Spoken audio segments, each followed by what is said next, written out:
사랑하는 놀수 배우 교우 여러분 안녕하십니까? 오늘 안식일은 우리가 모이지 못하고 예배드린 지가 벌써 10번째 되는 안식일입니다. 예. 상황이 좋아지면 바라기는 아마 6월에는 우리가 같이 모여서 예배드리지 않을까 생각합니다. 계속 기도해 주시고 건강에 유의하시고 우리가 다시 모일 때는 건강한 모습으로 다시 모이길 바랍니다. 오늘 설교는 제가 한 3년 전쯤에 한 설교인데 마태복음 18장 용서받은 자에 대한 설교입니다. 우리 조금 편집해서 여러분들에게 보내드리겠습니다. 우리 다 같이 기도하십시다. 하늘에 계신 아버지시여, 우리에게 또 새로운 안식을 주셔서 감사합니다. 우리가 주께 경배할 때 하나님께서 임재하셔서 참으로 우리가 서로 모이지 못하고 예배드리지만은 하나님의 성령이 함께하여 주시옵소서.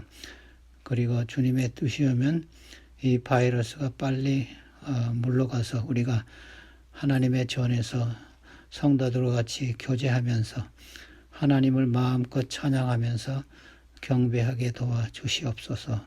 주님께서 의인의 기도에는 강력한 힘이 있다고 말씀하셨습니다. 우리들의 기도를 들어주셔서 하나님의 뜻대로 이루어 주시옵소서. 우리 예배에 함께 하시고 이 말씀에도 함께 하셔서 우리가 하나님의 말씀을 듣고 또 순종하는 아름다운 열매까지 맺도록 인도하여 주시옵소서. 예수님의 이름으로 간절히 축원하옵나이다. 아멘.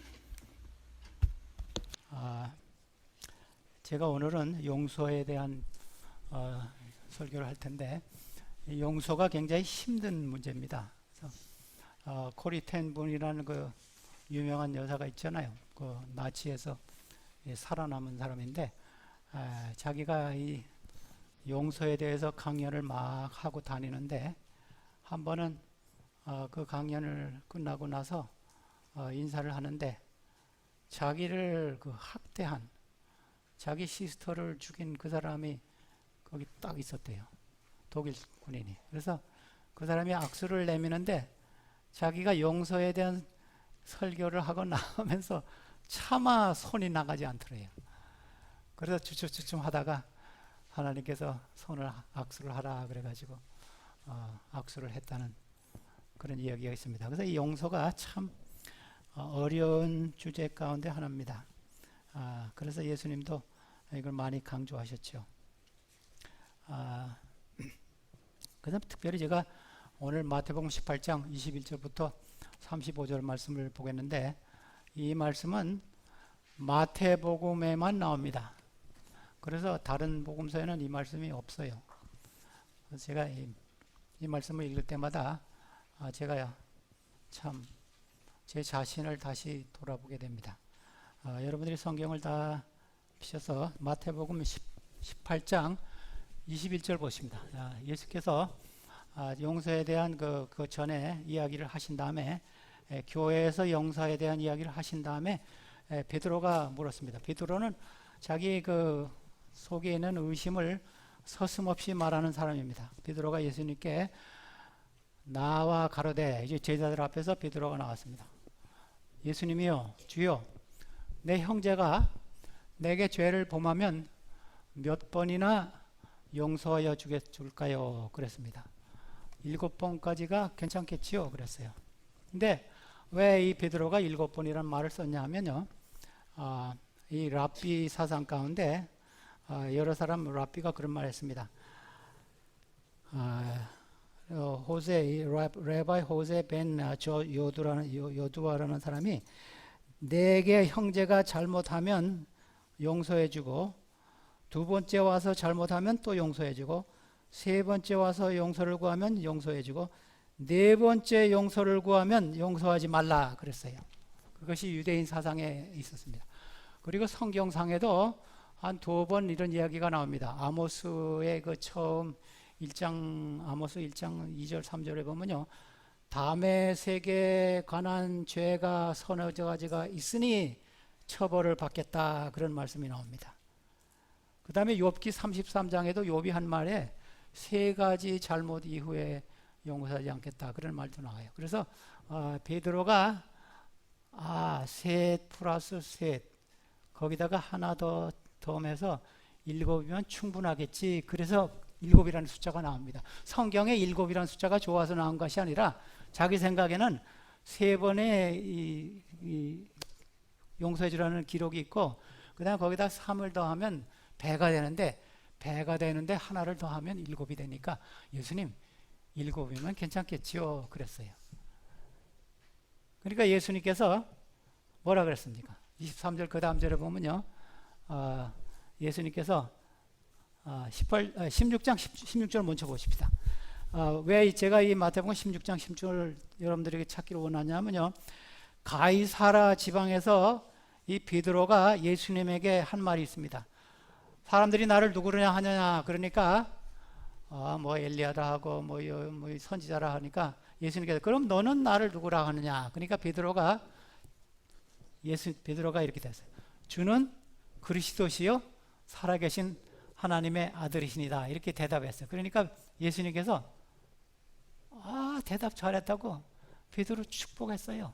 그 다음 절에 보니까. 그래서 베드로가 조금 교만한 마음이 있었습니다.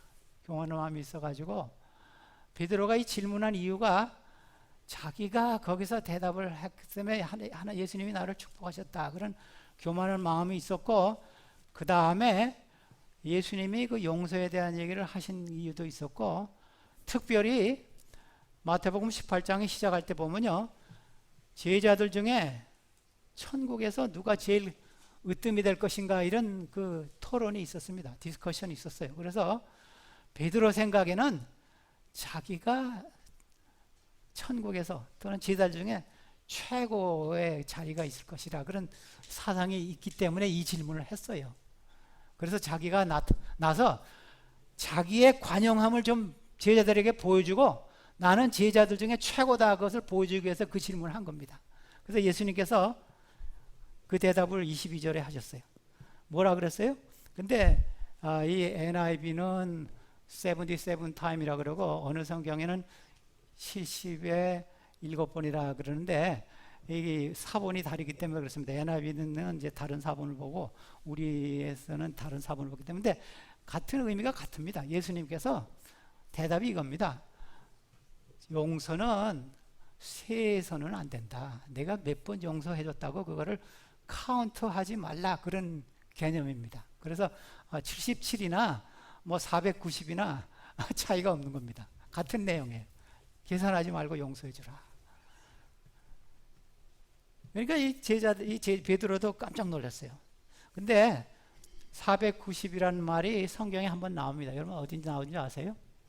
다니엘 9장 24절에 나와요. 여러분 다니엘 공부하시는지 할 때 유대인들을 위해서 70일회로 기간을 정하였나니 그런 말씀이 나오죠. 근데 70일회가 490년입니다.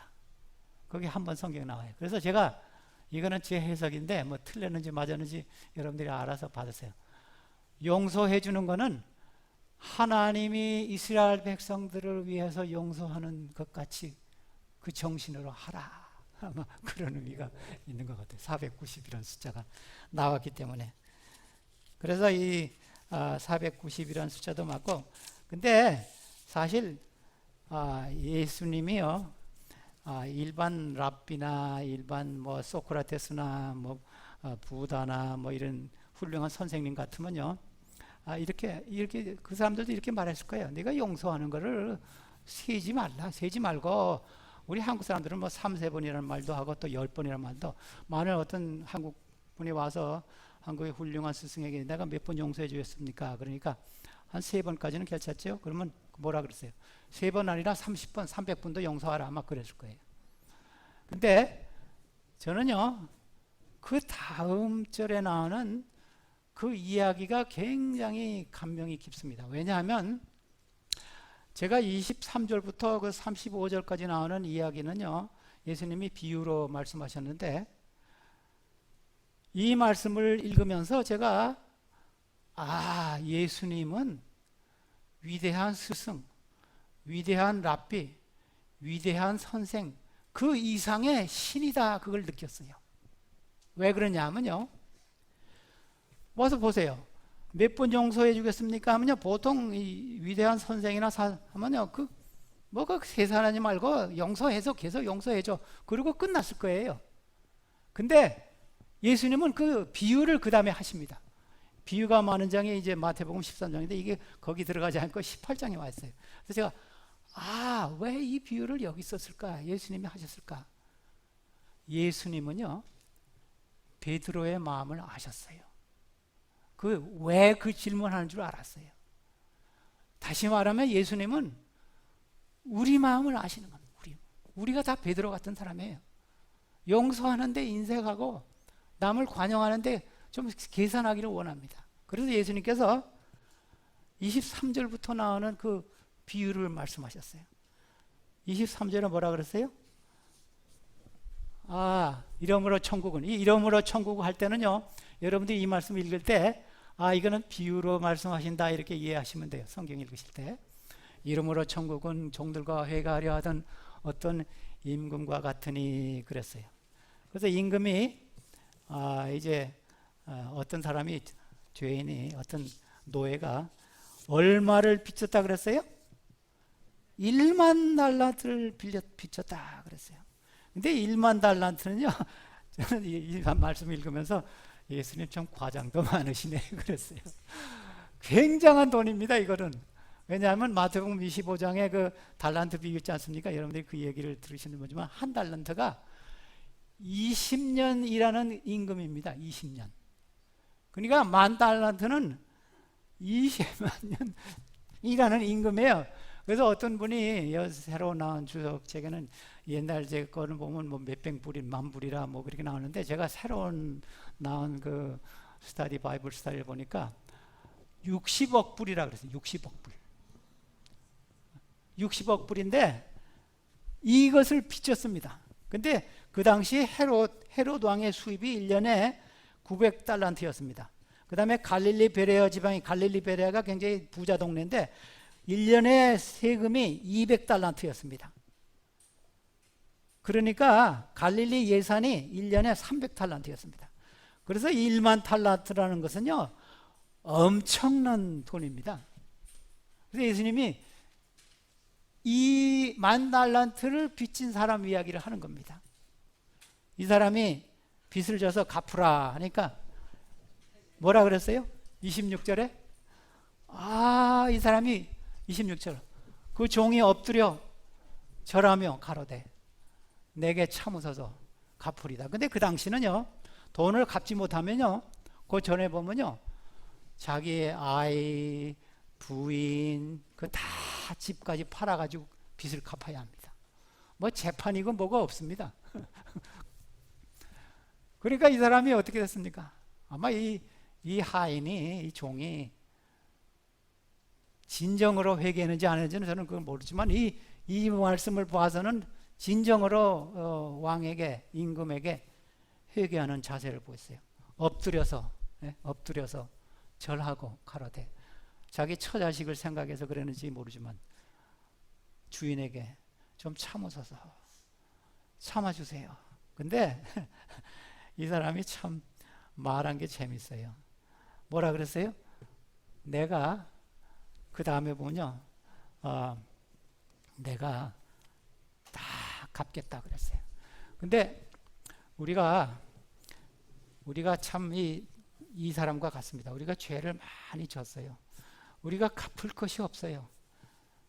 근데 우리가 참 이 죄인같이, 이 하인같이 무릎을 꿇고 하나님에게, 주인에게 이렇게 회개하는 자세를 나타내면 주인이 갚아줘요. 그래서 제가 이 말씀을 읽으면서 로마서 8장 26절이 생각난다. 로마서 8장 26절에 보면요, 우리가 우리 구할 것을 알지 못하나 성령이 우리를 위해서 대신 간구한다 그랬습니다. 근데 이 하인이, 이 종이 자기 빚이 얼마인지를 몰랐어요. 자기가 무슨 힘으로.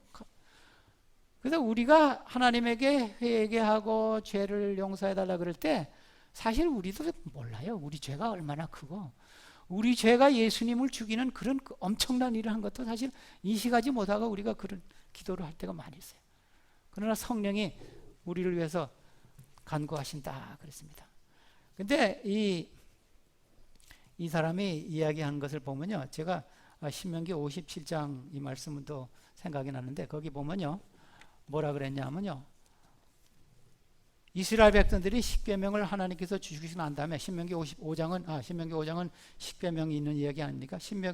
그 준 다음에 이 사람들이 우리가 다 지킬 수 있습니다. 꽃 같은 태도입니다. 이 사람도 자기가 다 갚을 수 있다는 거예요. 자기가 내가 다 갚겠다. 제가 다 갚겠다는 말을 보고 제가 너무 웃었어요. 얼마 동안 일해야 갚을까요? 20만 년 일해야 갚아요. 근데 자기가 다 갚겠다는 거예요. 그러니까 예수님이, 그 주인이, 하나님이 우리 보실 때 참 웃으면서 네가 갚을 수 없지, 다 용서했어. 주인이 27절에 보면요, 주인이 불쌍히 여겨, 하나님이요, 우리가 죄를 고하고 좀 회개할 때 하나님께서 우리 불쌍히 여기십니다. 불쌍히 여겨서 놓아보내어 그 빚을 다 탕감해 줬다. 죄의 협박에서, 죄의 그 형벌에서, 사망의 올무에서, 노예 생활에서 우리에게 자유를 주셨다는 거예요. 우리가 구하는 것도 모르고 우리가 하나님 앞에 잡아갈 때, 구할 때 하나님께서 그렇게 해주신다 그랬어요. 죄의 결과에서, 사망에서, 노예에서 우리를 용서해 주신다.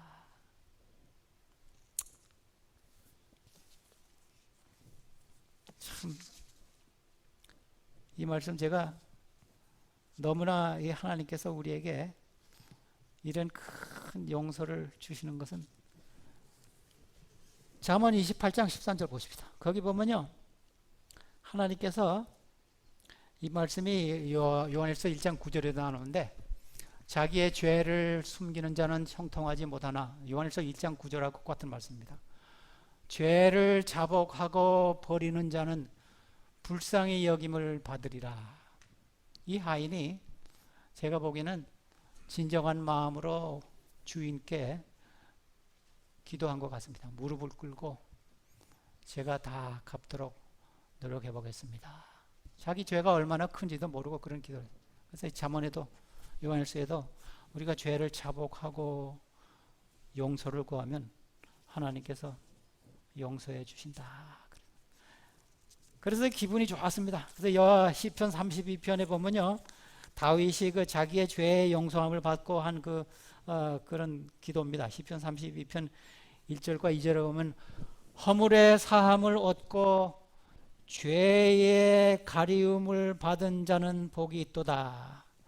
마음에 간사가 없고 여호와께 정죄를 당치 않은 자는 복이 있도다.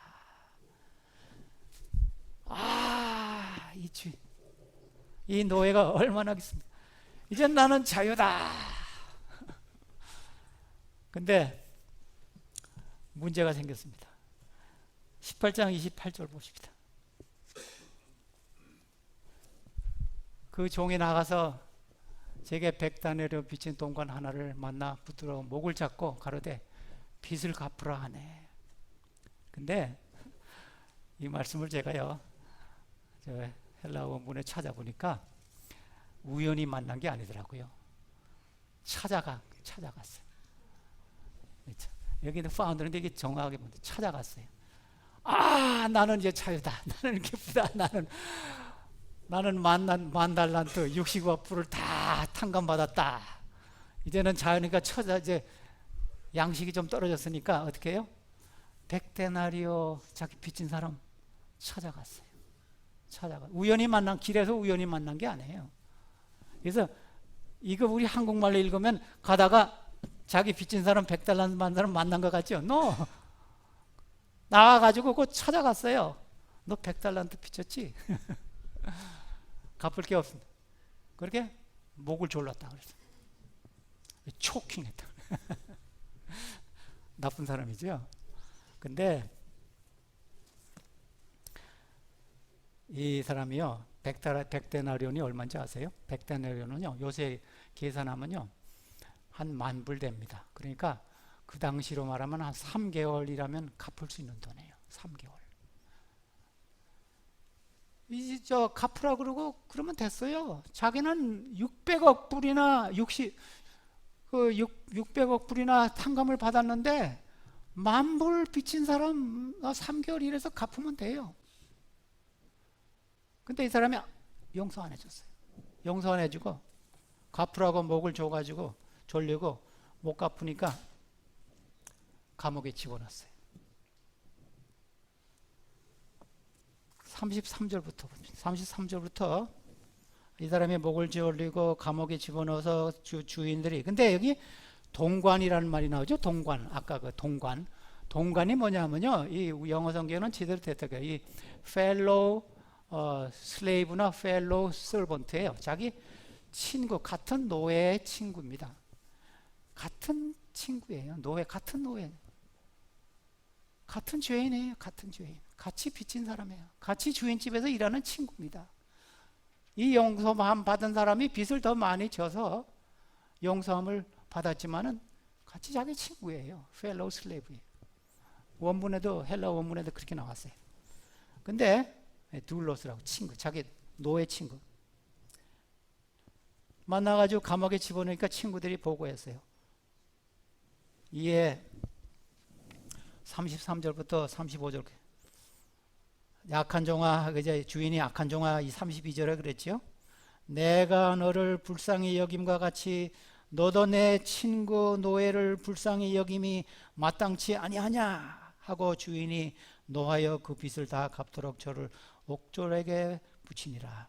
너희가 각각 중심으로 형제를 용서하지 아니하면 내 천부께서도 너희에게 이와 같이 하시리라. 그래서 이 점 이야기가 마태복음 25장에 그 열처녀에 비유든지 달란트에 비유든지 그 비유하고 비슷하게 나갑니다. 감옥에 넣어서 지옥에, 천국에 가지 못한 그 묘사로 됩니다. 근데 이 주인이 그 큰 빚을 탕감해 줬지만 이 사람이 탕감해 주지 않은 것으로 인해서 감옥에 넣은 것보다도 성격이 아주 악해. 네가 그렇게 많은 빚을 탕감을 받았는데 그 100데나리온 빚진 사람을 용서하지 않은 그 마음이 악한, 그걸 보고 감옥에 집어넣었어요. 악한 종아, 그것이 32절에 이렇게 나왔습니다. 제가요, 이 말씀을 생각하면서요, 제가 이런 생각했습니다. 하나님께서 우리에게요, 엄청난 빚을 탕감해 줬어요. 빚을 우리가 갚을 수 없는 것, 빚을 다 갚아 줬어요. 우리가 회개하고 자복하고 하나님의 자비와 인내로 하나님께서 다 용서해 줬어요. 죄의 빚을 갚아 줬어요. 죄의 능력과 형벌에서 우리를 벗어나겠습니다. 그래서 하나님의 은혜를 입은 자는 동료 죄인에게 자비가 없으면 하나님의 용서가 무효가 된다는 것입니다. 이게 이 비유의 가르침입니다. 그래서 참 용서함을 받은 사람은요, 대인 관계에서 변화가 일어나야 합니다. 그렇지 않으면 참 용서를 받은 증거가 없는 거예요. 그래서 제가 오늘 제목이요, 용서가 아닙니다. 용서받은 사람들은 어떤 사람들인가? 제가 예수님께서 이 용서를 굉장히 중요시 하셨어요. 그래서 마태복음 6장에 보면요, 9절부터 13절까지가 주의 기도문이죠. 여러분 주의 기도문 잘 아세요? 오늘 우리 마칠 때 주의 기도문 하고 마치십시다. 하늘에 계신 우리 아버지시여, 여러분 같이 하세요. 하늘에 계신 우리 아버지시여, 이렇게 기도하라. 마태복음 6장 모르시면 다 찾으세요. 찾아가지고 같이 읽으면서 한번, 제가 그 마지막 그 끝나고 난 2절을 제가 보려고 이 주의 기도문을 찾았습니다. 하늘에 계신, 그 중간부터 하늘에 계신 우리 아버지시여 이름을 거룩히 여김을 받으시며 나라에 임하옵시며 뜻이 하늘에서 이룬 것 같이 땅에서도 이루어지리다. 오늘날 우리에게 일용할 양식을 주옵시고 우리가 우리에게 죄 지은 자를 사하여 준 것 같이 우리의 죄를 사하여 주옵시고 우리를 시험에 들지 말게 하옵시며 다만 악에서 구옵소서. 나라와 권세와 영광이 아버지께 영원히 있사옵나이다. 아멘. 이 나라와 권세와 그것은 어떤 사본에는 없습니다. 어떤 사본이 있는데 예수님께서 이 주기도문을 가르쳤어요. 딱 가르치시고 나서 금방 하신 말씀이 있습니다.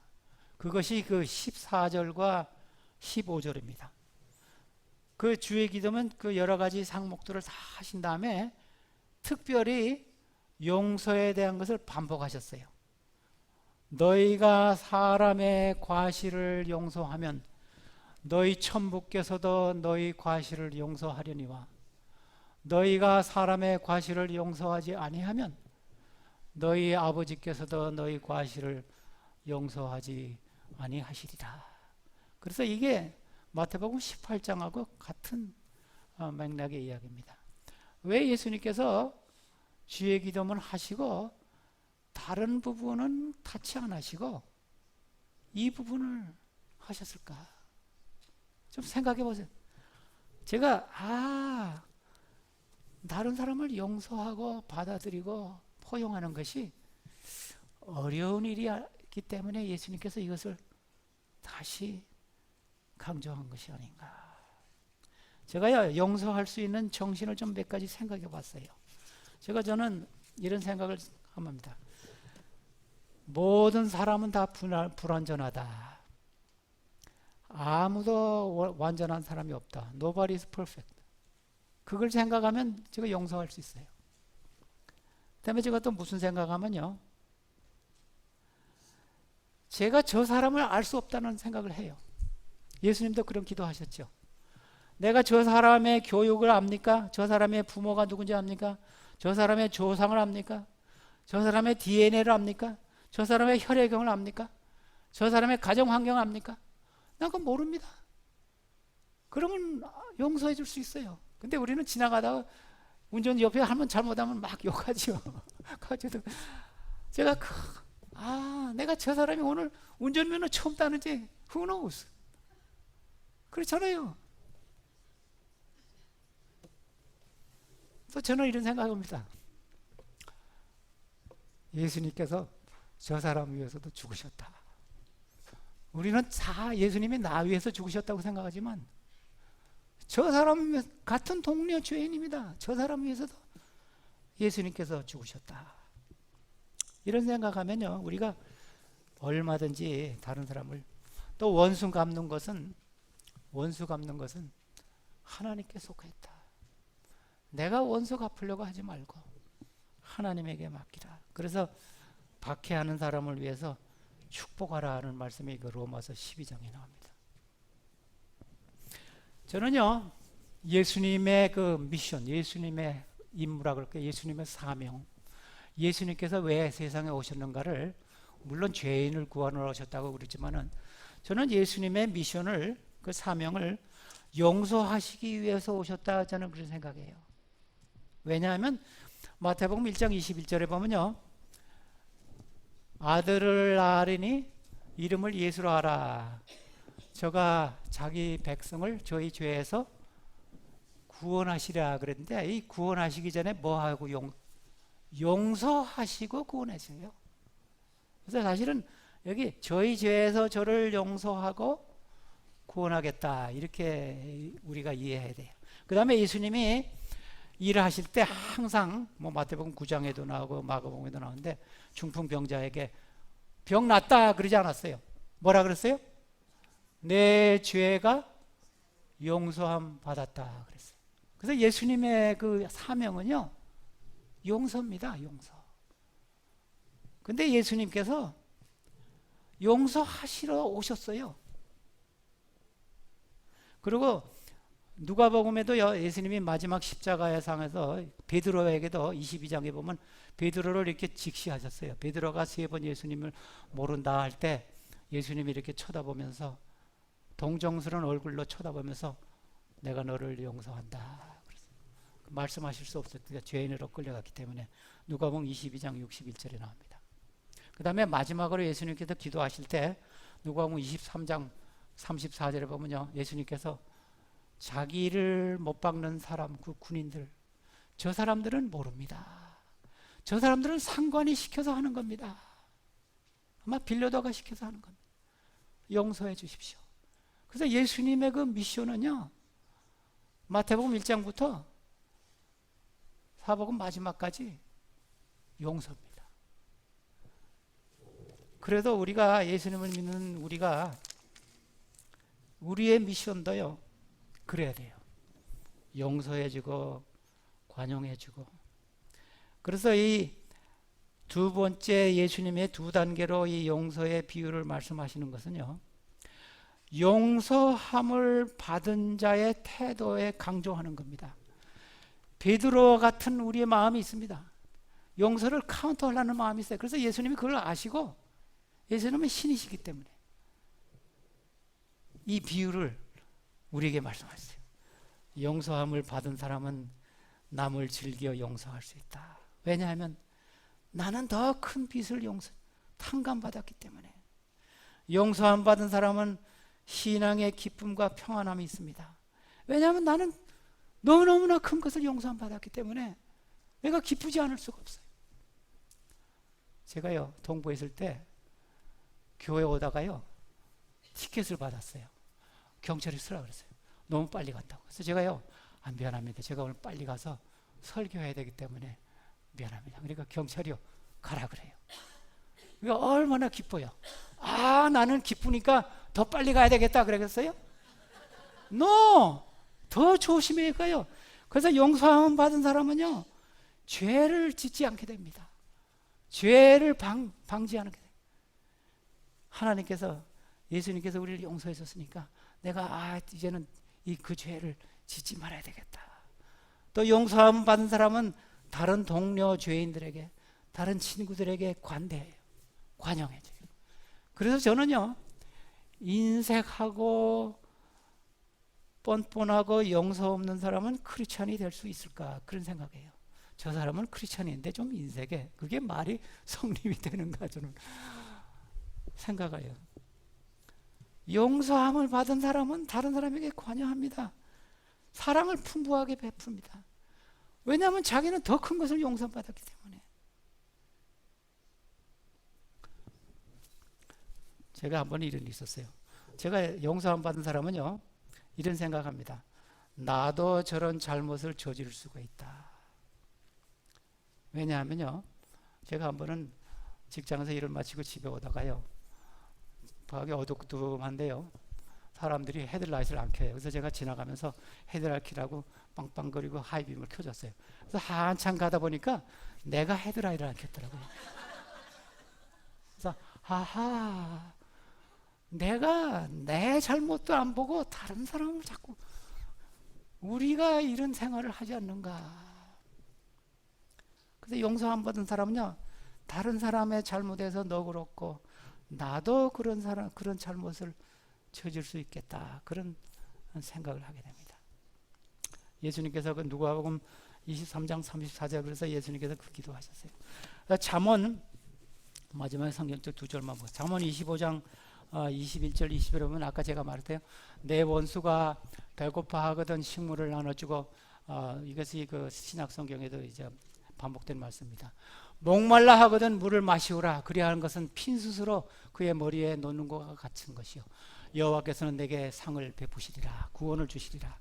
그래서 제가 이 성경절에다가 뭐라고 썼는지 아세요? 숯불작전, 그렇게 써놨어요. 여러분 해하는 사람에게요, 숯불작전 하세요. 엘리사의 얘기도 그 나오죠.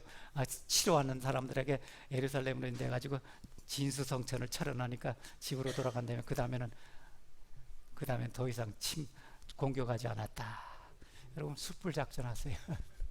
머리에 숯불을 놓는다. 골로새 3장 13절, 오늘 아침 우리 집사님께서 읽으신 말씀, 누구의 혐의가 있거든, 잘못이 있고 컴플레인이 있거든, 서로 용납하며 피차 용서하되 주께서 너희를 용서하신 것 같이 너희도 그러하라.